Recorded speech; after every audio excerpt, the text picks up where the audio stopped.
Are you making one of these 5 rookie mistakes when you're writing your book? I know I sure was when I was getting rejected all over the place and no one wanted to buy my books. And in this video, I'm going to tell you exactly what those mistakes are, how you can fix them, and how you can create a book that editors, agents, and readers are rushing to buy. When I first started out, I thought I knew what I was doing, but I did not. I was making a lot of mistakes. But these 5 were my most common, particularly the last one, because it was like the last lesson that I learned. My number one mistake is pretty much something I still do to this day. I rushed to the finish. Like, I just want to get the book done because I want to know how it turns out. And plus, when I'm on deadline, a lot of times I'm rushing to finish the book.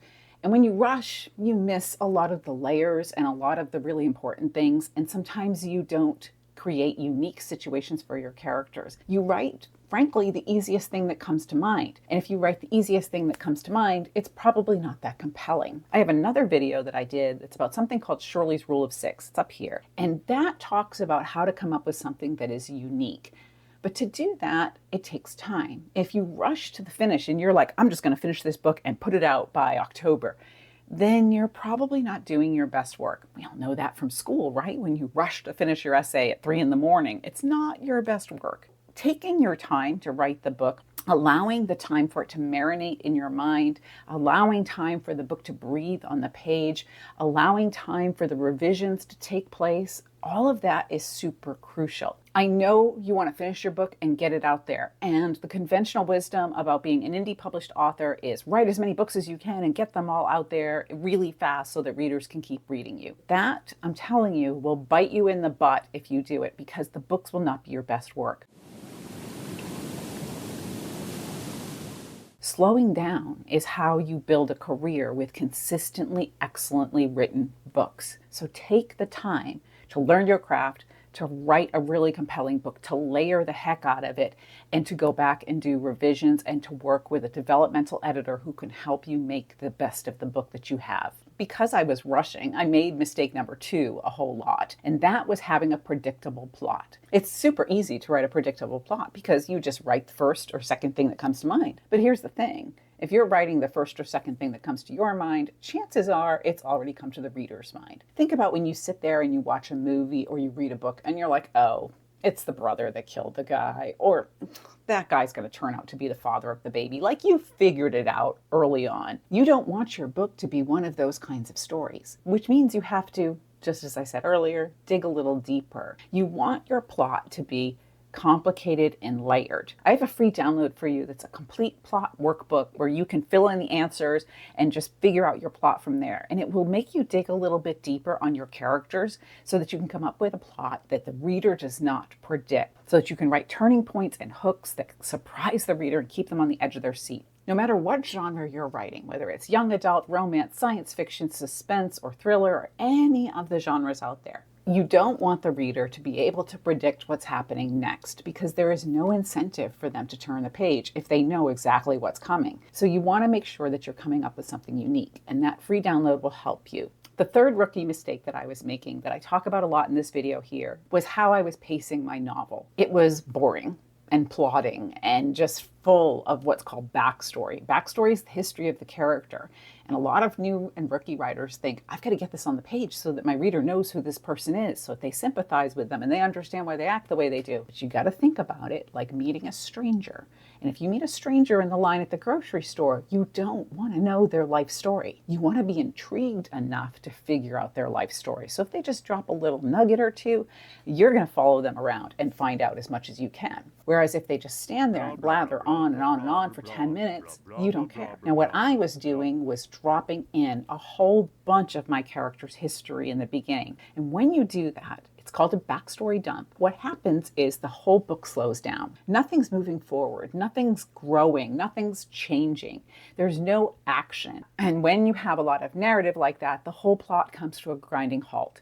And even worse, if it's a lot of narrative that is history, essentially your plot goes in reverse. And your reader, who's along for this ride, is very frustrated that the book is not moving forward. So you want to sprinkle that in as you keep moving forward, along with action, with dialogue, with other characters. You don't need to dump it all in the beginning. Your pacing needs to be sort of like a heartbeat that is a little erratic, because that's keeping the reader on the edge of their seat. So it's not just boom, boom, boom, because that gets boring too. It is boom, boom, boom, boom, boom, boom, boom, boom, boom, boom, boom. So it's not predictable. Again, you want the book to really grab the reader's attention. But when you're in backstory mode or just long narrative mode, the heartbeat of your book is going boom, boom, boom. That kind of pacing essentially flatlines your book. And when that happens, the reader puts it down and doesn't pick it up again. Time of death, 4:17 a.m.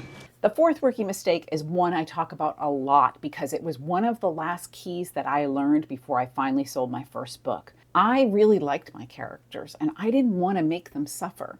But the whole point of putting them in the book is to foster a change within them, and that doesn't happen if you're too nice to them. A book is basically a moment in time in the middle of the character's life where they are forced to grow and change in order to achieve what they want. Sometimes they lose what they want because they don't grow and change, but there is a continual conflict against them that they have to deal with in order to get what they want.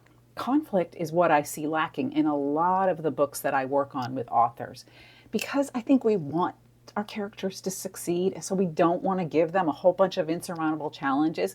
Plus, back to the first one, we want to make it easy on ourselves so we can finish the book, right? If you create a complicated conflict and it's all kinds of things coming at the character all at once, you're thinking, how am I ever going to solve this? How am I going to get the character out of this? So then the book becomes, again, predictable, flat, and boring. And the character doesn't have anything that makes it worth the reader reading. The reader wants to see your character overcome insurmountable odds.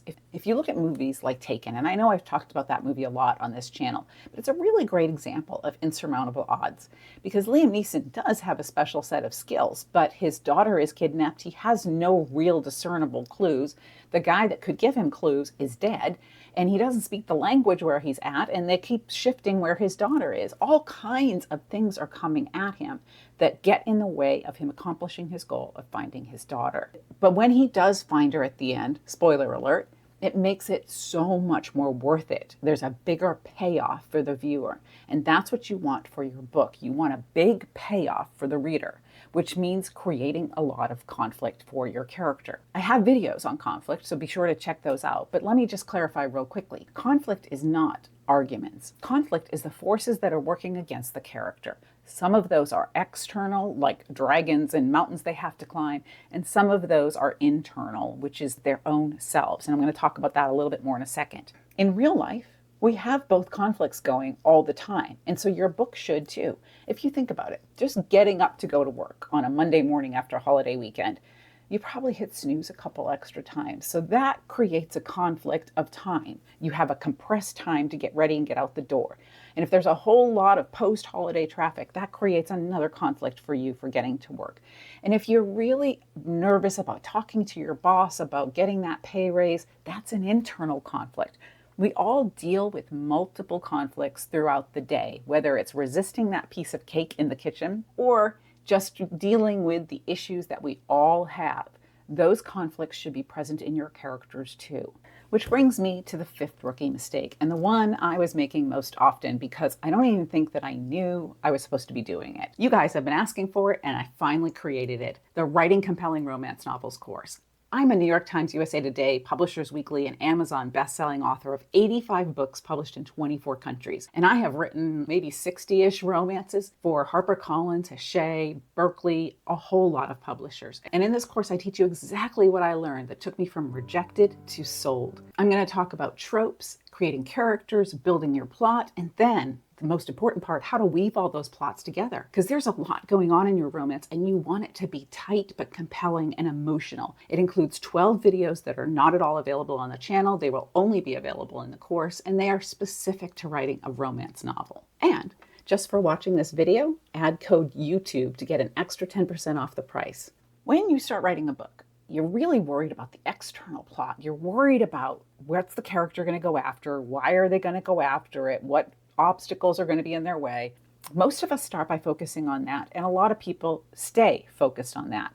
The problem is, yes, all of those elements are important, but you also need to have that additional layer of the internal, the emotional. That part is what makes readers relate to your character and to care about your character. which means you need to create issues for your character. They need to feel torn. They need to feel hurt. They need to feel scared. They need to be anxious. They need to have self-doubt. You don't need to make them emotional basket cases, but you can definitely give them a lot of internal growth from the beginning to the end. The best way to do that is to study other books and to see how the character went from where they were in the beginning to where they were at the end. You can do that on a simple level and you can do it on a deep level. I just read One Perfect Couple by Ruth Ware, and the simple growth that is happening for the main character is she becomes stronger and more independent by the end of the book. She finally starts taking matters into her own hands, which results in changes in her life later. A more complicated internal growth journey would be something like Lost Man's Lane by Scott Carson. That character has to do a lot of self-reflection on who he is, what he believes, who he thinks his family is, and how he trusts himself. So there's a whole lot of growth that happens for that character. No matter whether you decide to put in a lot or a little, there needs to be growth, because we want to see characters who earn their happily ever after or earn their place in jail at the end, like in The Perfect Marriage. You want to see characters that get what they deserve, and you show that through their growth. Now, how do you know if you're making any of these 5 rookie mistakes? Because honestly, I did not know I was making them until I had amassed like a couple hundred rejections and I saw a common theme. Sometimes you need an outside opinion. Sometimes you need to hire a developmental editor just to look at a few pages. A really good one can tell you within 3 pages everything that you are doing wrong in the book. When I work with an author, I know from the very first page what they need to fix because it's all right there. These things should be on every single page of the book. And so a good developmental editor can see that right from the first page. The other thing you can do is get outside opinions that are not your best friend, because your best friend is not going to want to hurt your feelings. You want somebody that will give you concrete, critical advice that is helpful. So finding a critique partner, for instance, somebody else that you can exchange pages with, another writer who's really good at analyzing other books. I had one when I first started out, and she was instrumental in helping me pinpoint what I was doing wrong and then fixing it. And then in return, I did that for her. Because sometimes it's a whole lot easier to tell other people what they're doing wrong rather than see what you're doing wrong on your own. The third thing that you can do, and you should always do anyways, is learn how to analyze other books. I have a second free handout that's called the Highlighter Method of Learning to Plot that you can grab, links right below.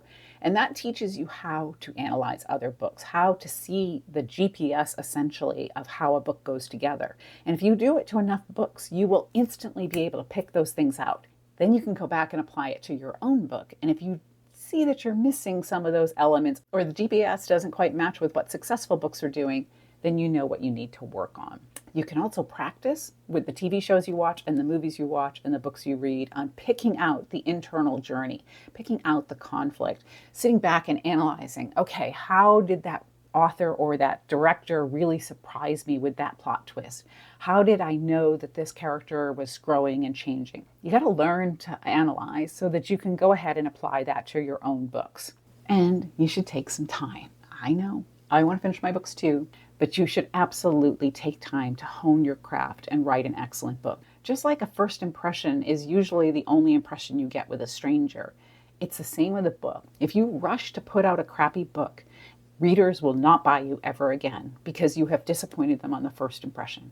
If you take your time and you write an excellent book, readers will be salivating waiting for your next one. So let me know in the comments if you're struggling with any of these rookie mistakes like I was. And in the meantime, you can check out this series here, which is my entire plotting series. It's a 6-video series that takes you through all elements of plot. You can grab the free download and start applying it this minute to your book.